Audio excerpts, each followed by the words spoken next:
Well, hello, everyone, and welcome to a very special Friday edition of Teamwork a Better Way. I'm Christian Napier, and I am joined by the ever grateful Spencer Horn. Spencer, how you doing? Grateful to be with you. I was literally thinking while you were announcing that I'm so grateful that you have this great voice and you're always so good at doing this introduction. Great to be with you. Great to be with you. It's been a minute since we had our Yeah. last episode, so I'm really curious to see where in the world you've been going. It seems like you're in Brazil, then you're in Bulgaria, and you're in Greece, and now you're back here in the States. So This where have week you I been? had a Travels taking you to lately? whirlwind trip to Buffalo, and they all made sure that I got some great wings. They're not called buffalo wings. They said they're called wings in Buffalo. And so had some great wings. Our guest is kind of a little closer. Maybe you know what I'm talking about. But it was really funny, Christian. We're big sports fans. There's not a town that except for small college towns. Everybody, not well, that's hyperbole. So many people in Buffalo, they're greeting each other. Go Bills, go Bills, and they're really excited about their team right now. And then last night, speaking of sports, we went and saw for the first time live because we're huge Golden Knights fan. That's why I'm wearing my golden shirt this morning. Uh, Beat the local Utah Mammoth 4-1, and it was exciting. Lots of fisticuffs. The Utah team lost their minds. Wow. Well, I haven't been paying Speaking attention of to the Mammoth. psychological safety, I need to be paying attention to them. I was kind of in the neck of the woods with you and our guest Francie. I was in where were Boston earlier you? this week. I was in Boston for an AI conference there, and so, but very happy to be back here in He's beautiful always at an Utah. AI conference. Folks who are listening, is, oh yeah, I was in Delaware and wherever you go. But anyway, looking forward to this conversation we're going to have today, Spencer. Super Yes. excited for our next guest. I'm wondering if you could just give her a little bit of an introduction, Yeah. let our audience know who we're going to be speaking with today and what we're going to be talking about. Yeah, let me put you on the screen there. There's Francie. She's right here with us, coming to us from Connecticut and all the way on the other side of the country. Francie Jain is the co-founder and CEO of Terawatt, which is a business-to-business marketplace that helps healthcare organizations, which they need a lot of help, and we'll talk about that, but reduce turnover through expert-led coaching. And she's committed to transforming how employers understand the relationship between professional development and employee retention. I'm excited because I have two daughters that are nurses and have Oh, had very, very interesting experience working in the healthcare industry. So it's very close to home. And the challenges, and I have worked with them. So there's so many challenges, and I'm so excited for your perspective. But before launching Terawatt, Christian, she founded West River Partners, which was a consulting agency that raised capital for emerging markets based equity hedge funds. And she holds an AB from, is that right? An AB? That might be a yeah. typo, maybe a BS. It's technically a BA, but Princeton likes to say AB, so you have to say AB because that's their weird thing. Is that right? Well, that's great. But that's from Princeton. They like to do things their own way, Christian, I guess. But from Princeton University and an MBA from the University of Chicago Booth School of Business. Very impressive, where she refined her expertise in data analytics to drive strategic decision. And this is actually a very truncated a bio because she is very, very talented. And when we were talking about it, it's been several months, right, Francie, that you and I met, and I was so excited. We just couldn't schedule her any sooner than like 2.5, 3 months later. Really wants to focus on the psychological safety advantage and how that drives performance within organizations. And we're going to hopefully talk about a case model. So I'm going to start us off. Welcome, Francie. So glad to have you. From raising, right, that from raising capital for hedge funds to building coaching marketplace. What inspired you to pivot? Into workforce transformation and working on psychological safety. Yeah. Well, first I will say, well, first of all, thank you for that lovely introduction. It's a pleasure to be here with you guys and chat, and hopefully, welcome back to the States from all your travels. Thank you. Um, well, let's see. Good question. You know, let's see. I think when I was a younger person, I thought when people talked about the culture of a workplace that they were kind of joking that that was like a made up thing. And so I've been really fascinated with learning about culture and learning about people and communication. And what I always say is like it's stuff that you know in your heart. It will make a difference if people are good communicators and collaborators and good at diffusing conflict. But oftentimes the research isn't there or it's not well known. It's not in the ether. And so I did a lot of research about it, and I was just like fascinated that so much research existed about how to help people with communication and help them get better, and how it can translate into an ROI or cost savings or whatever the thing is.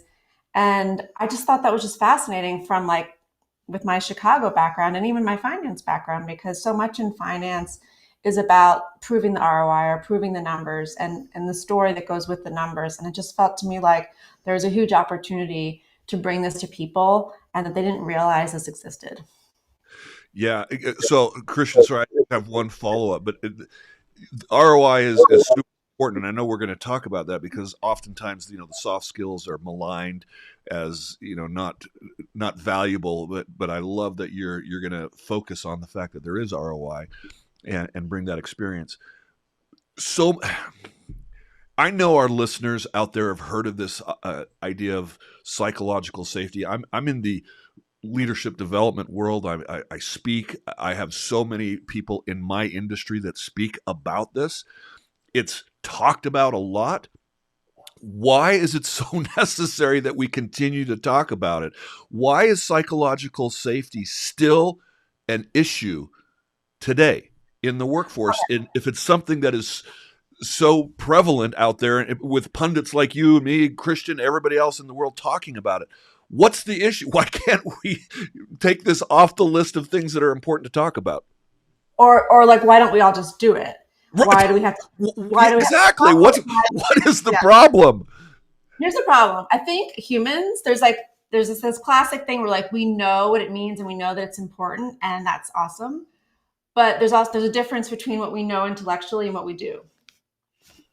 And I think that it's kind of like you can take a test and you can be the world's second greatest expert in psychological safety and still be really crappy at communication and conflict resolution and leadership.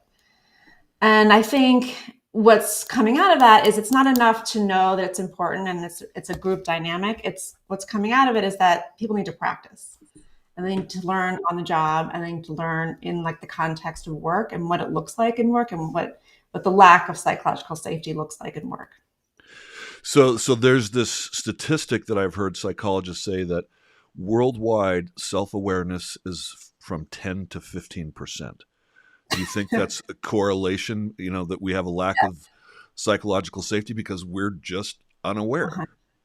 Yeah, I think, listen, like even me, like I spend all my time doing this and like, I'm probably a really crappy communicator also. You know what I mean? I'm not saying that I'm good at it. I'm just saying that like, it's super cool that like people who are good at it, like end up leading these incredible teams. And so like, I always like joke that like my origin story is when I read about, there was a New York Times article that was kind of like an exclusive on Google talking about their Project Aristotle. And basically it was this long-term attempt to understand what the best teams at Google, and my translation of that means that teams that were like had created, high margin products, what the best teams at Google had shared. Was it, race? Was it gender? Was it location? Was it education? You can think of all the millions of attributes you're trying to re-engineer. And what gives me goosebumps every time I think about it is that none of that. It didn't matter. The key thing was whether the group felt there was a high degree of psychological safety. And so then what I always say to people is, this is what that means. Yes, I'm so glad you're going to do that. I was going to ask you, just describe it, define it. Everyone's like, of course, I'm psychologically safe. I would say I would never but really, it's like the opposites are groupthink is the one end. So that's like a lack of psychological safety. Probably that's what it looks like, right? The impact is groupthink, whereas psychological safety is like you might say, "Oh my gosh, I see an error in the spreadsheet," and the boss says, "Oh, thank you so much for pointing that out. That really helped me out because we want to be really accurate here." The opposite would be you see the error, but you're like, "I'm not going to mention it to the boss because there's no upside for me." And telling him I'll either just be blamed for it, it was my fault somehow, or he'll yell at me in the meeting, or I'll be like persona non grata for 2 weeks and maybe it's bonus time. And so I don't want to like rock the boat. Like those are so like let's just say like you work at Google, right? And you notice an error in a spreadsheet, like that's fine. Like probably life will go on at Google. However, if you notice an error in a hospital and you don't say anything because of a blame dynamic, people die. Mhm. And so the other thing that gives me goosebumps is like the original research by Dr. Amy Edmonston, who's now a Harvard Business School professor. And her original research basically, she's like credited. I secretly think that she was working on the Project Aristotle with Google, but that's not, I've never read that she was, but I wouldn't be surprised. And so her original research, what she found was that when psychological safety is high, there are actually more errors reported. And it's a little bit Yes. counterintuitive, but it makes perfect sense when you think about it. Yes. Because yeah, if like like that's a positive to like eliminate errors, you have to bring them up in order to like fix the processes. I've seen And that study, so and it's so fascinating. it is really truly fascinating because you think it should go down. And it's not that, and probably errors probably do go down. It's probably like there's like probably a peak, right? Like errors probably go up and then processes improve so that errors go down. But you have to kind of like bring it up and have a culture of can do or fix the process, or it's not you, it's the process. Think broader, think longer term. And I think there's just I mean, I think in a lot of interactions everyone has it. I mean, I'm not saying I'm perfect, but like if you lead more with ego and fear instead of kind of like long term and results and like excellence, that's kind of what drives it too. So I'm really loving this conversation, Francie. One of the questions that kind of popped in my mind is, as you're explaining this, and it comes back to what you said earlier, which is we may understand this intellectually, but it may not be put into practice. And I'm curious from your perspective and the experience that you've had working with organizations in your career. What are some of the big reasons why it's not put into practice? Even if you can have you can read books, you can watch TED Talks, you can have consultants come and tell you a bunch of great things, you can have a speaker come and keynote, um, and it might sound great, and then it just doesn't get implemented. So I'm curious, when you're working with organizations, what are some of the barriers that are preventing organizations from actually implementing the practices that would lead to and policies that would lead to greater psychological safety? Yeah, and I'm going to say bring up another business term that I'm sure is not foreign to you guys, but I think it probably has to do with silos. Um, Ultimately, if you want to do a really good job with this and make sure that your organization's culture is really living a culture of trying to develop psychological safety, you have to measure it and get the data and get different people involved. So, in some ways, it really has to start from the C-suite, and it can't be like a learning and development person. This month is psychological safety month. It's like you have to live it, live and breathe this way of being and way of developing yourself and looking for the feedback. And so I do know examples where it's worked. And so I have this incredible case study to share with you guys. But I think you really have to be hyper focused on the measurement of it and the KPIs and tying change to psychological safety and comparing it across teams and groups and looking at the organization as a whole. So it's like individual sort of KPIs, but then also organizational and like operational KPIs um, and it's all related. It's just somehow I think there's just generally, in my sense, like a sort of skepticism that human behavior can impact dollars and numbers. But I think that can be dispelled with data. but I just don't think enough people either have the power at their organizations to push it through, who like know this information, or people are just have other, bigger fish to fry. And I think of it like kind of like any kind of investment. People say, oh, we invested $10 million in our IT infrastructure. Okay, well, it's the same thing. You want to invest, you're going to invest that much money in like your cloud. You probably want to invest that much money in your people as well. And it's never going to be easy, because investment by definition, right, is almost like a stoppage of work and like a redirection. But that's what it's going to take for these organizations to do it. And I think there's also a little bit, again, of leading with fear and leading with ego. Like, what if you're wrong? And what if you look like an idiot? And what if it doesn't work? Whereas you can just keep doing what you're doing and no one's going to call you an idiot.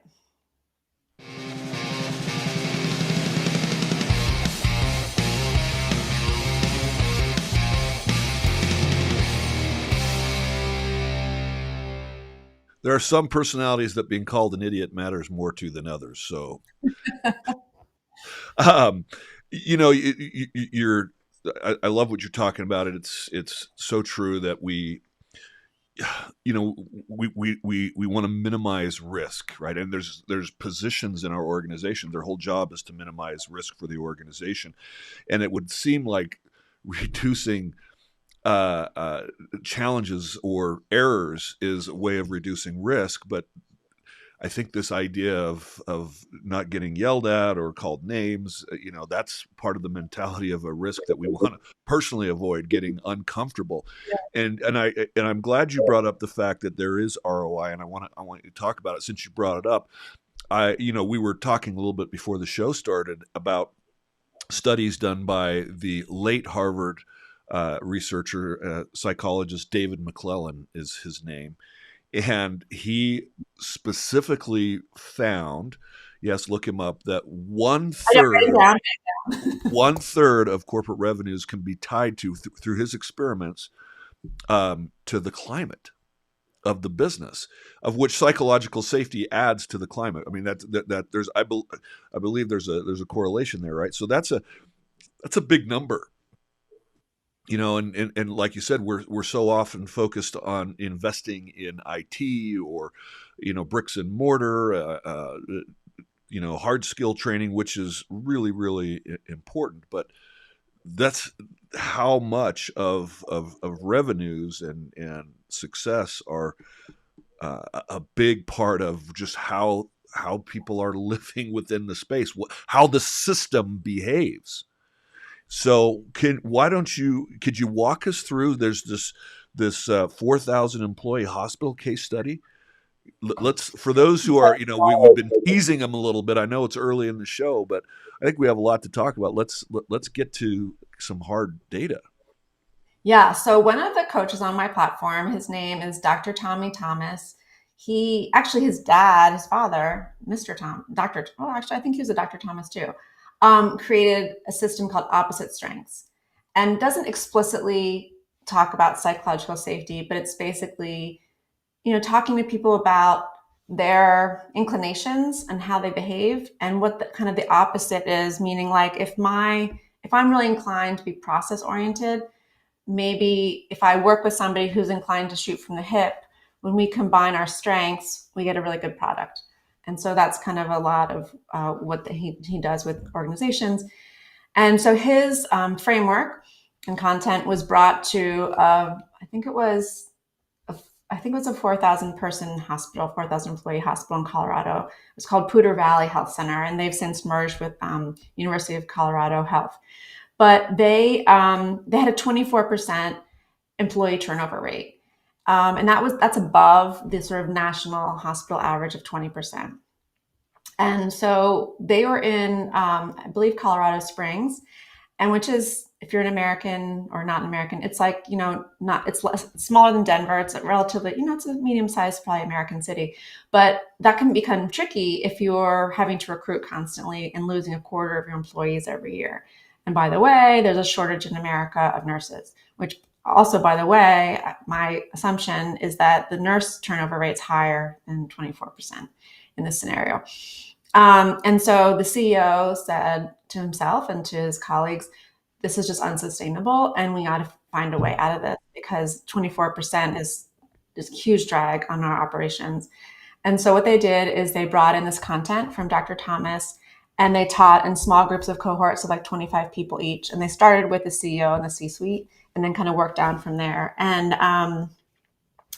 what happened is they did this training. It was all completely opt-in, and it was over 9 or 10 years. And what's crazy about it is, so they started at 24% turnover, like we talked about. And every year they brought in this training. And every year since the training got started, their employee turnover rate would drop 1 to 2% each year. So you can like think about a chart. So here's 24% turnover. And then like every year it's just dropping a little bit, dropping a little bit, dropping a little bit. Then after 9 years, they got to 4% employee turnover, which is very low.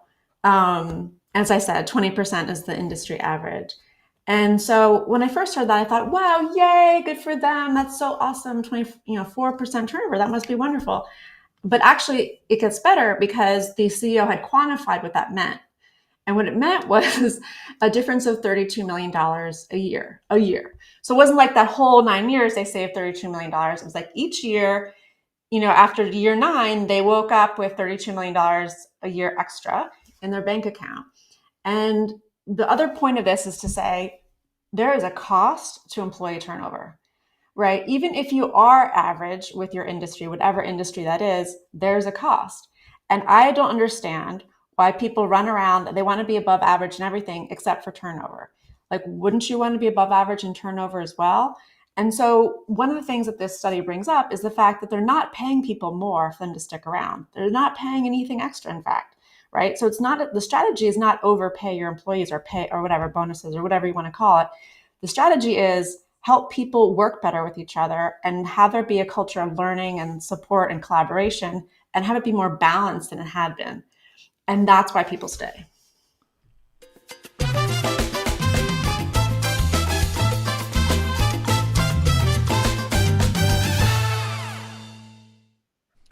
So I love this. I love the case study, and I have a lot of questions. But the first one I'll start out with is hearing your recounting of this story.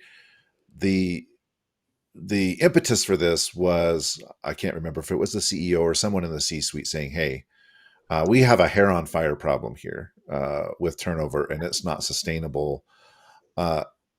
Is that what it takes to introduce psychological safety? I mean, does a Enough business pain. have to get to a point where they feel like they're having an existential crisis before they look at it?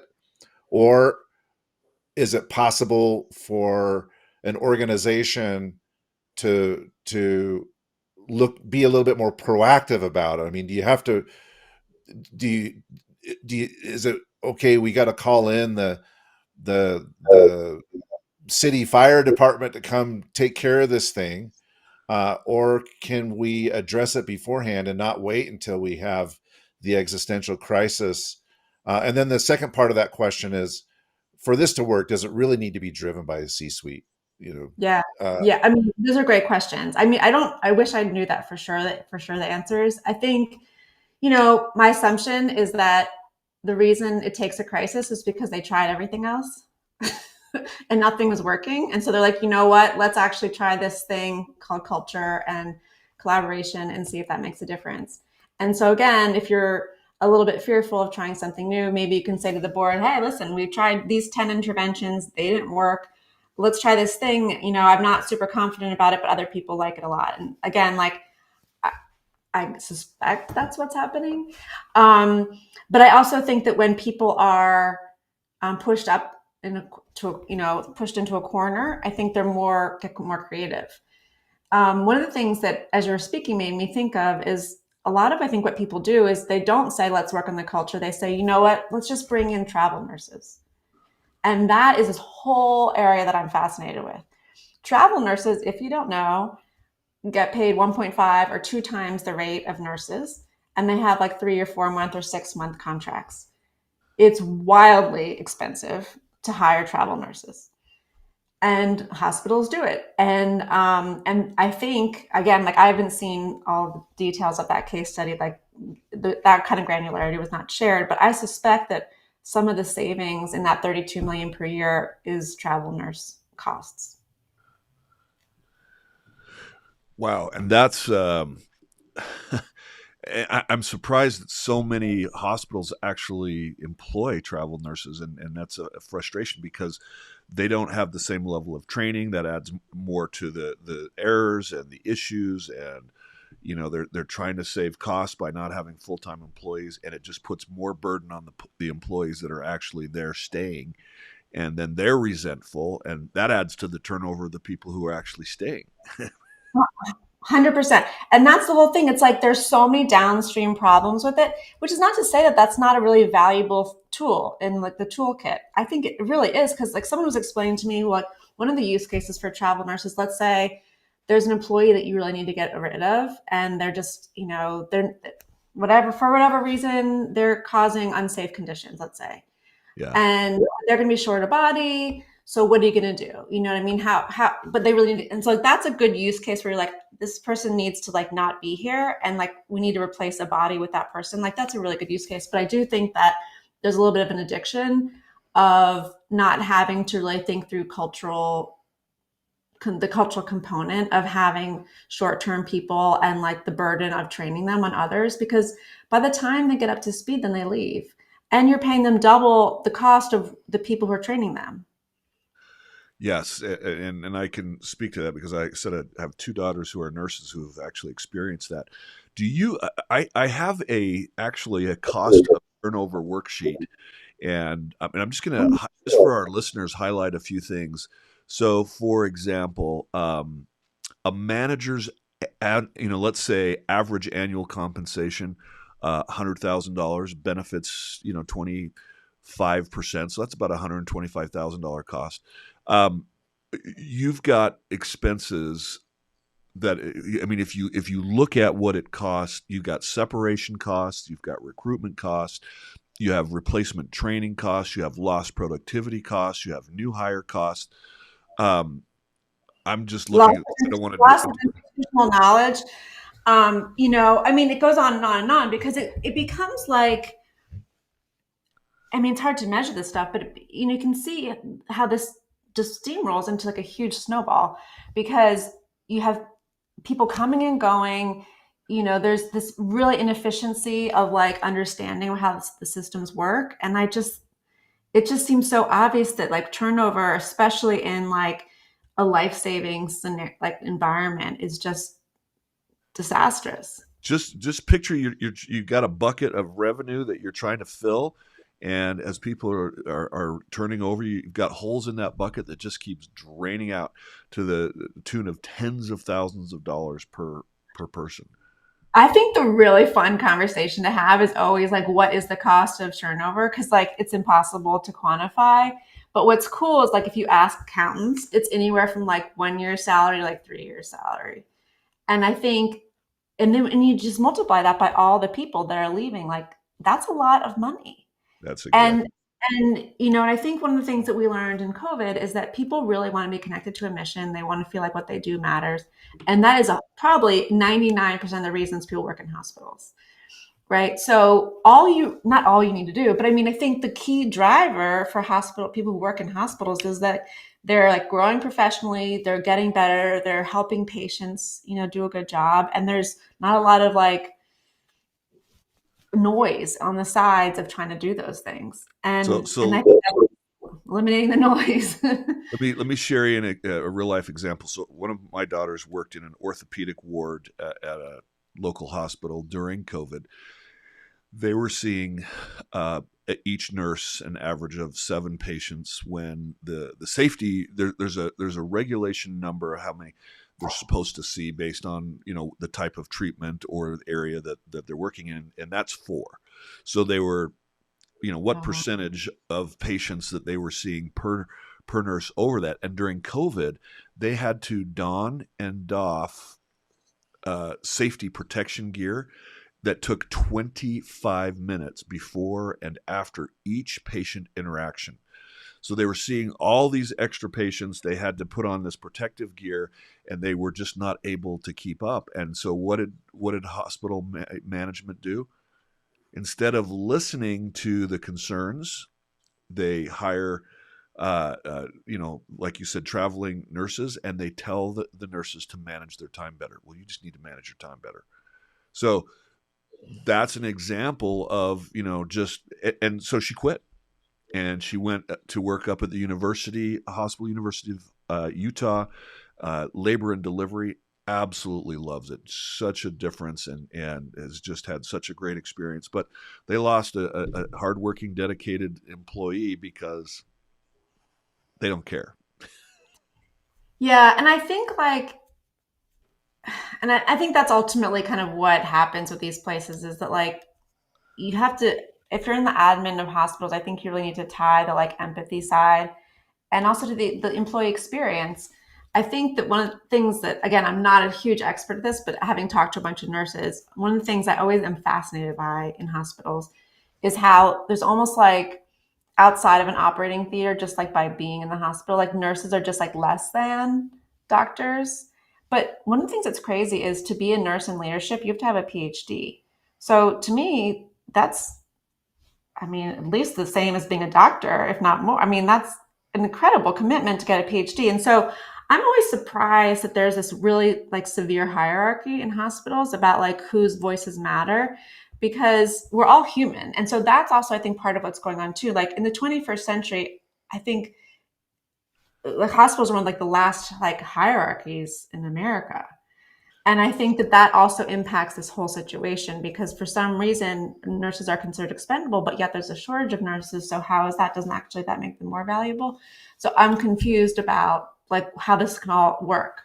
One of the most high performing children's cancer foundations, Cure for the Kids Foundation in Las Vegas, Nevada, was started by a friend of mine, nurse. And it is a phenomenal organization, and it was started by a nurse, and she is brilliant and has created this great organization, hired all the doctors, and so yeah, you're right. I mean, they're pretty smart. Yeah, no, I think it's actually a really different skill set, and I think we just need to acknowledge that everyone has a role to play. It's everyone's a different role. It doesn't mean that anyone's more important than anyone else. It just means it's a different opt-in thing. And I don't know, I just find it fascinating. And the one thing certainly I think the counter argument to what I'm saying is someone might say, yeah, but if you're in an operating room, you have to have one person who's in charge 100%. Right? It's crazy if you can't have a democracy in an operating room. No. You just need to have a top down. It's a coercive leadership style that. Yeah, and everyone wants that. I think everyone agrees with that because how many times have you tried to do something and too much input is just making you crazy and you can't focus. And I 100% get it. And again, lives are at stake. But I think that beyond that, it's just really important that we all remember that everyone has so much to contribute, even if they've had fewer years of education, but everyone has seen different areas of life and has different experiences. And so it's just valuable for all the input you can get on anything to have more input. I mean, so I've got a question, and it came to me when you were talking about the COVID experience. So a lot of the examples that have been given about psychological safety or the lack of it are primarily related to internal policies and processes and so on and so forth. But COVID was an sometimes not external stated thing. Policies. Right. So COVID was an external thing that ended up influencing how everybody operated. And since then, we've had a series of aftershocks, for lack of a better term. We've had, I work in the public sector. There's been significant disruption in federal, state, and local government due to changes in funding, the advent of AI. There's been a huge amount of layoffs, especially in the tech sector, which is also where I operate. So people are already on edge. They're wondering, am I still going to have a job? Or is the person next to me going to have a job? And if they're not, am I going to have to assume all their responsibilities? So there's a lot of uncertainty that is caused by external factors.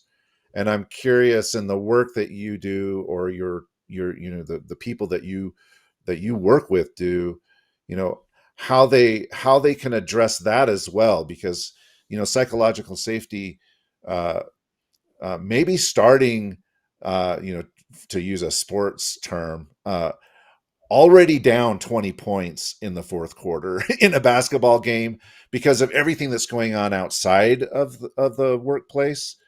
And then you have whatever's going on inside the workplace. Like, how do you coach organizations to address, you know, the realities of what's going on outside, and still make sure that people feel like they have a safe environment within the organization? Okay, this is a great question because I just actually did a LinkedIn Live with a friend on LinkedIn, and we were talking about this exact thing. Her business is automation of like law firms or any kind of repeat processes, and she was saying that when she starts to speak to employees about the automation, they are terrified of speaking to her. And so a lot of times they have this like binary work where it's either right or it's wrong, and like they're going to get the numbers right and it's great and everyone moves forward, or they get the numbers wrong and it's a huge error and problem.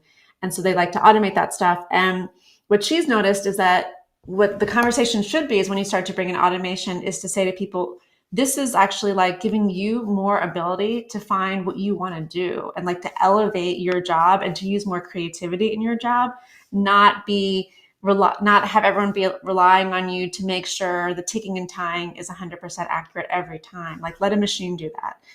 That what we can't replicate is the creativity.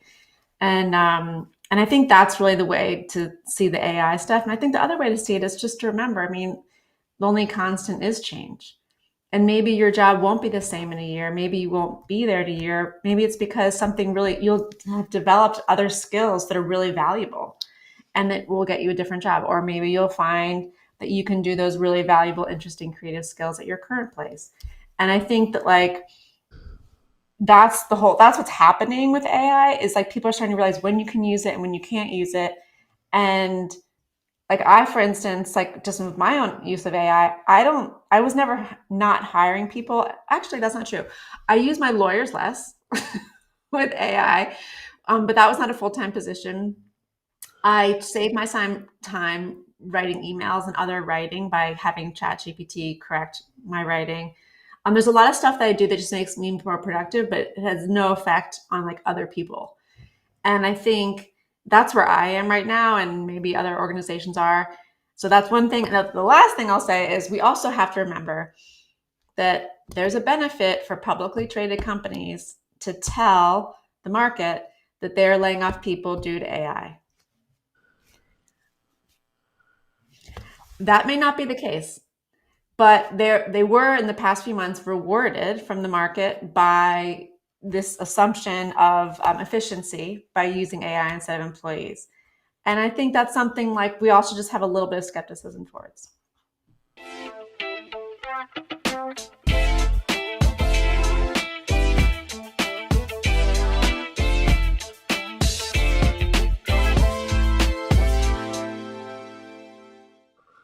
Are you hearing examples of companies that have done those AI layoffs and are now regretting it and saying we need to backtrack because No, I haven't. I was fascinated when Amazon got all that press about the layoffs due to AI, and I started doing the numbers, and like they lay off 5% every year anyway. So like it wasn't really that much different than what they always do. So that's when I started to get really weirded out, because I was like, well, you always do this, you guys, but like so now it's AI, but it wasn't, is that like a before. Jack Welch kind of thing that they lay off Yeah, 5% every year? I mean, that's like a thing. So I mean, maybe it's due to AI, but maybe not. I don't know. But it just seems like that's their like normal thing that they do. And I think that's after I did that math and I realized that, I was just like, this whole thing is such a game. So I think that people read the headlines, it makes them nervous, and you just have to remember, like, life is always changing. We never have certainty about the future. And we're And making AI the scapegoat now. yeah, and like see this as an opportunity to like develop yourself. Like, what do you want to do with AI? Like, do you want to be good at using it, Or do you want to say, yeah, it can't really help me? Or do you want to say, I want to actually be more creative? I want to paint, or I want to, or I want to be more creative about how we can do something in the office. I think like it's an opportunity for employees to like pitch things, I think, to businesses. That's what you do, right, Christian? You make the state more productive. That's our aspiration. Yeah, for sure.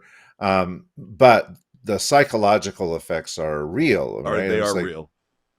so uh, you're right. Amazon baby telling a story to increase its share price, right? Like, so that's fine. But the downstream impacts of that narrative are significant. People are getting really, really worked up about this kind of stuff. They're getting very nervous about it. So the point that I was trying to make is that people are already coming into the workforce or into the workplace on edge, Hijacked, because of, hijacked. yeah.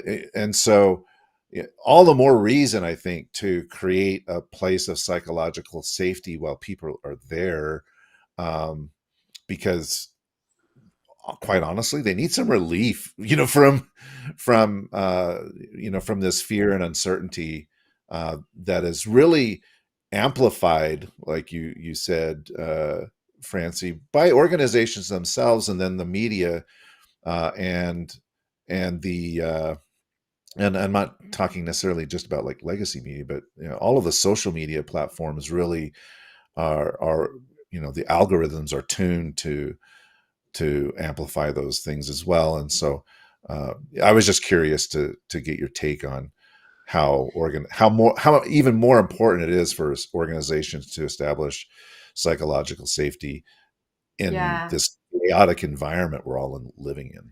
Yeah. I think that like it would be so cool if leaders of all organizations are able to say, listen, like we're all exploring how this can help, how AI can help us. And we're just not exactly sure how we're going to use it yet.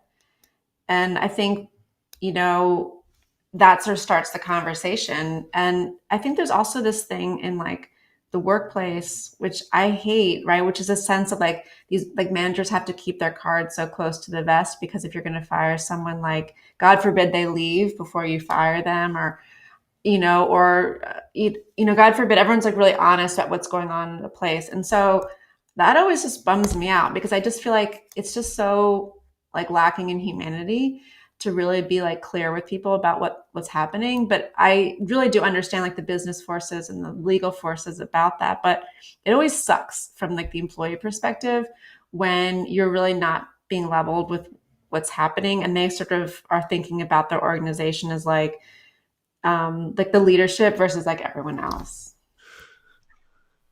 Francie, you know, you gave the example of the hotel. I want to maybe put you on the spot a little bit.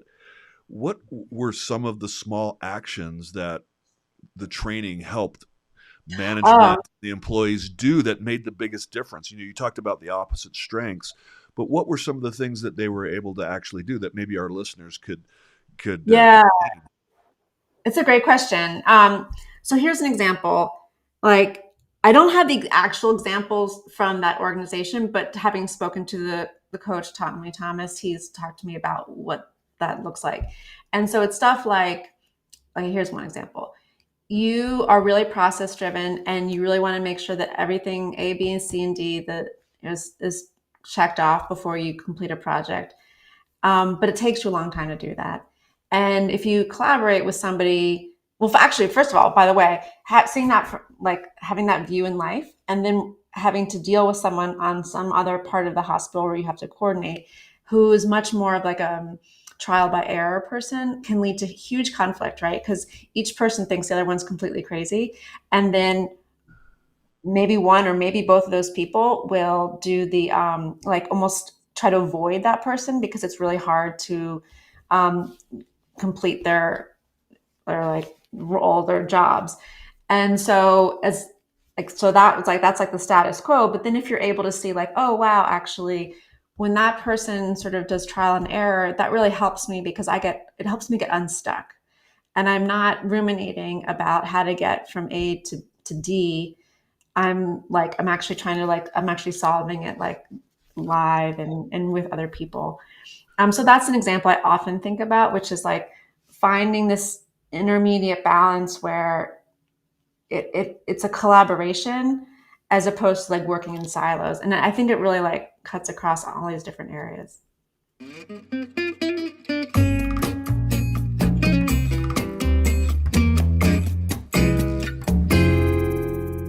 Well, that topic really fascinates me because I actually speak about it a lot. I actually have a keynote called Stronger Than Your Strengths. The whole idea is strengths-based leadership causes a problem when we ignore our blind spots, our opposite strengths, if you will.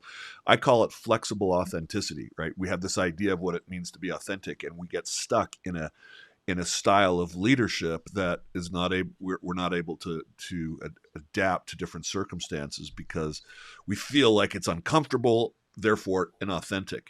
And developing opposite strengths and growing, there's really nothing more authentic than growing and developing. But I think there's a lot of barriers for people learning how to develop those opposite strengths. So I'm just really I'm excited when I hear that because I don't hear many people talking about that the way I do. It's a little bit contrarian to the world that tells us just focus on your strengths and it'll pull up all your weaknesses. And I'm like, really? That's like if I practice my golf swing with my driver, magically I'll be better at my putter.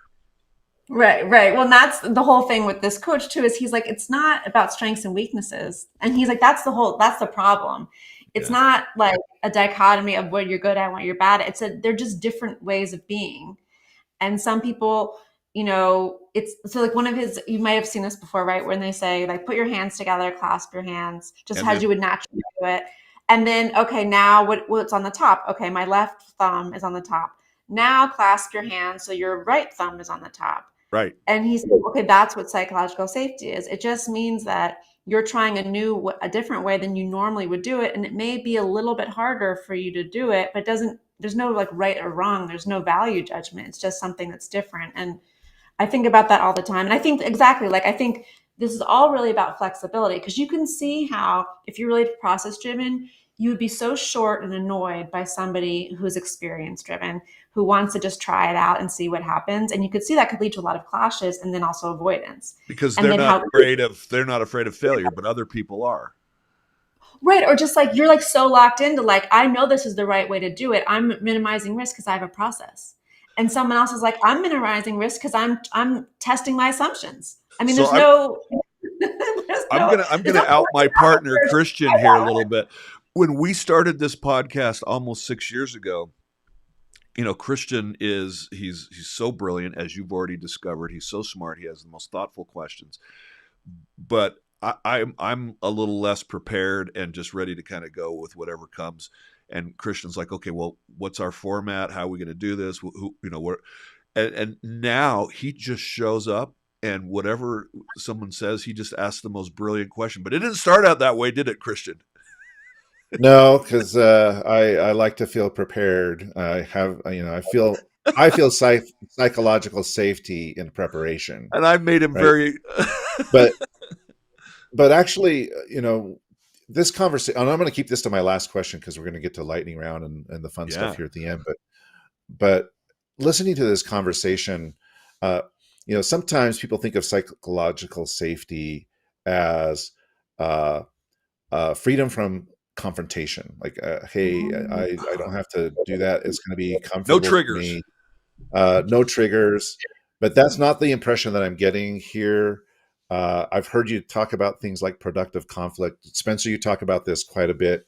The analogy that came to my mind actually is music, right? If everybody is in harmony all the time, Boring. then it gets boring. So in music, what do you need? You need dissonance. So you need dissonance through diminished chords or a minor chord here, or a key change or something like that. But ultimately, the satisfaction comes through resolution, right? Ultimately, the dissonance resolves. And so I'm curious to hear your take here, Francie, on the notion of dissonance in an organization, why it's necessary, and how to incorporate it into something that ultimately results in harmony for the organization. So it sounds to me like it's counterproductive on its surface. Like, hey, Right. for us to actually be harmonious, we need dissonance. Like we have to have it, but its placement needs to be strategic, and it can't just be dissonance all the time, right? And ultimately, it needs to lead to resolution. Yeah, I mean, I think, yeah, that's a really good question. I mean, I think that what it is that dissonance and conflict lead to personal growth. They lead to greater understanding, and and I love what you said about some people think psychological safety means that they feel psychologically safe, but actually, psychological safety is only a group term and only applies to like how people feel within a group. And so that's like a misunderstanding. But I think that what people want is they don't want to be yelled at. They want to work in concert with others, and they want to do meaningful work and be like connected to the reason why they chose something in the first place. So I just think whenever I hear people who don't want to have conflict or don't want to be bothered, that's actually like a, it's like, what's the word? It's not allowing personal growth, because when something's uncomfortable, it doesn't mean it's wrong. It just means it's not what you normally do. And I think a lot of times, and even in my life just yesterday, like, right, I'm always trying to figure out like, okay, this feels really terrible. Like, is this because I'm growing, or is this because I'm doing something wrong, or is this because it's wrong? And these are many reasons to feel uncomfortable. And I think that's like kind of some of the stuff we need to wrestle with our gut. Like, just because you're having a gut reaction, it could mean a bunch of different things, especially if it's uncommon for you to feel that way.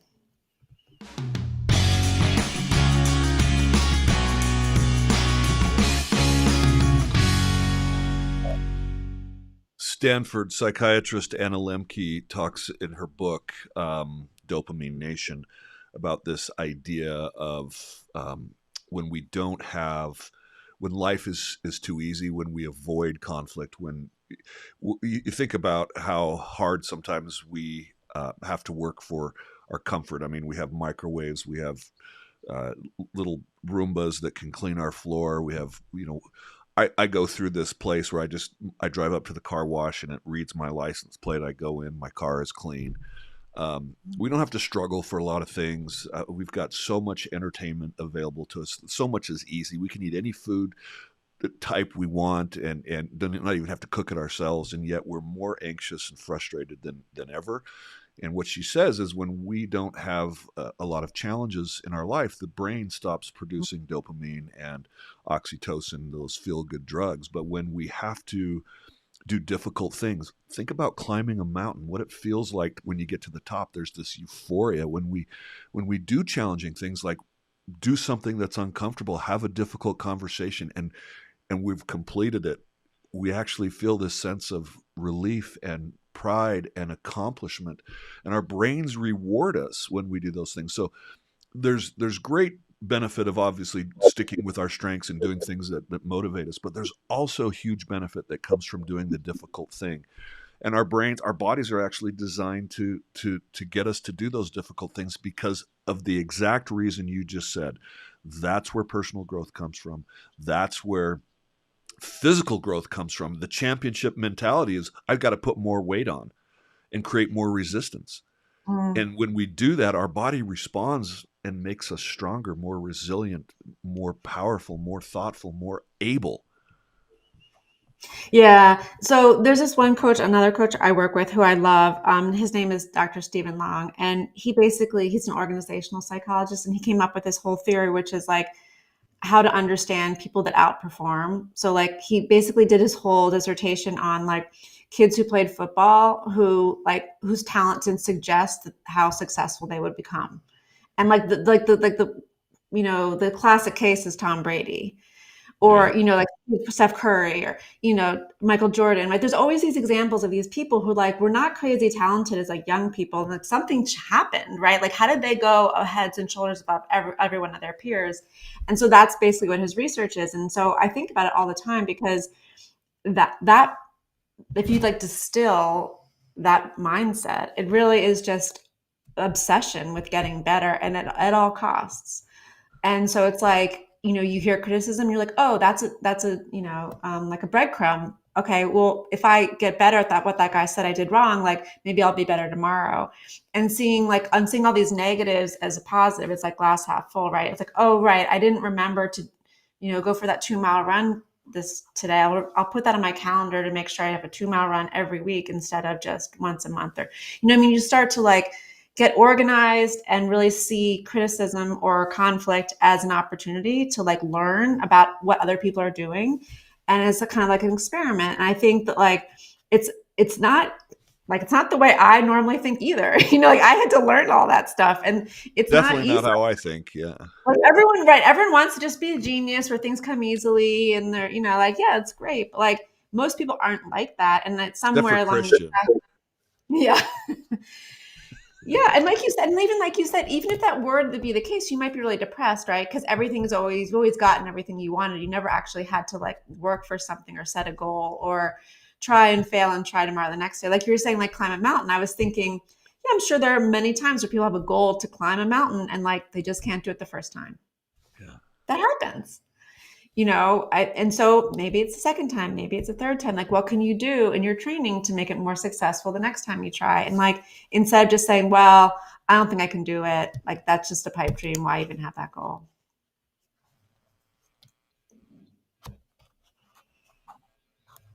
All right, Spencer, we got to get to the lightning round.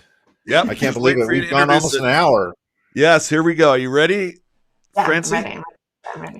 What's one word that describes great workplace culture?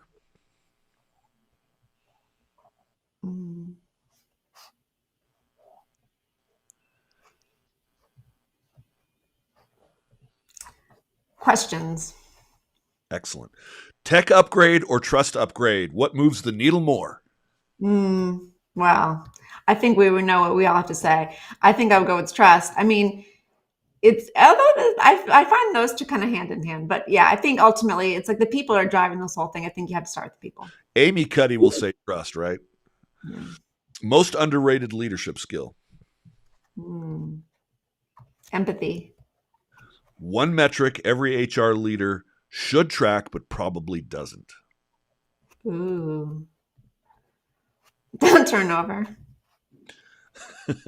A leadership mistake you've learned the most from? Oh God. This is evergreen. If you have a problem on email, call the person. That's right.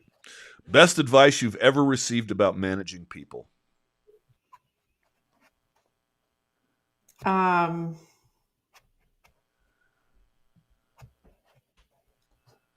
I think it's, bring people along in the vision. When you hear psychological safety, what's the first image that comes to mind? Dr. Amy Edmondson, her face. What energizes you most about your work at Terawatt? This is all like available to everyone. It's like, I just thought that I'm fascinated by that. Like, this is all out there. And like, I am, creating a business to sort of like help get it out there. I just find it so fascinating that it's like sitting out here in plain sight and no one's really doing it. Most surprising result you've seen from a coaching intervention? Well, we did one like a 1-day session with the hospital, and I think the thing that like I almost started crying, like it wasn't even meant to be kind of people sharing emotional stories. It was just kind of talking about like, it was effectively psychological safety. I mean, it was talking about like what is the word? Like your inclinations and how to kind of be flexible. And someone in the middle of the whole thing was like, well, I don't mean to snap at people. How do I get better at like talking to somebody under a stressful situation? And I just thought that was so beautiful. I mean, we weren't even remotely talking about that. It was, talking about like really more about just like mindset or something. And I thought it was just so beautiful because the person was really sitting there thinking like, wow, this could help me. Like this could be impactful at people around me. Excellent. Last one. Complete the sentence. Teams thrive when leaders Um, engage. All right, Christian. I love it. I mean, that's one of the favorite words from one of my heroes, Captain Jean-Luc Picard, right? Engage. Uh, so that's a great note to end on, Francie. Thank you so much for taking time to join us today. We really appreciate you sharing your expertise, your insights. If people want to learn more about Terawatt, if they want to connect with you to see how you might be able to help them, or folks in your network might be able to help their organizations, what's the best way for them to do so? Yeah, so the website is terawatt.co, no M. It's TERAWATT. And I'm also pretty active on LinkedIn, so that's a great way to, connect with me or connect with Terawatt. Those are probably the main ones, and I love chatting. So I like to do podcasts. So, that's a great way of connecting. But ultimately, like, I'm around, you know what I mean? Just send me an email or, contact via the website. Because I think that, like, so much of what I like to do is just really like educate people about what's happening. And I think that you can't really do that unless you engage, right? I'm not trying to like sort of spray this all out like droplets of water. It's really just like talking to people one by one and like letting them see that like there's a huge opportunity for everyone. Excellent. Thank you, Francie. And Spencer, you've been helping teams become high performing teams, help organizations develop high performing teams for decades. If people want to learn more about how you can help them, how should they contact you? Say hi on LinkedIn, and I get it every day. Christian, I mean, you're helping major organizations tell their stories and create legacies for future generations. How do they find you? Let's just throw LinkedIn in the ring once again. So yeah, you can find me on LinkedIn. So again, Francie, thank you so much. Spencer, welcome back after so many travels. Listeners and viewers, thank you for joining us. Please like and subscribe to our podcast, and we'll catch you again soon.